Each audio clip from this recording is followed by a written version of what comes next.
Hey everybody, welcome back to getting this lawnmower engine. Well, or getting it stuck together.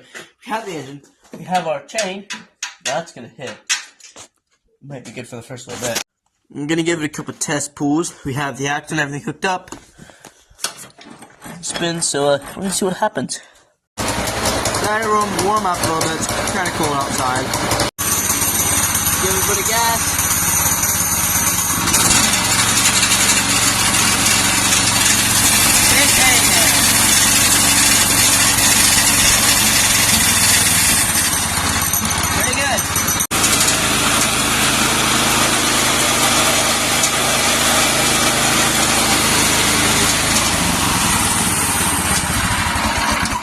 Not bad, not bad. I do hear some cleaning. Shut up. I think you can see it yet. Yep.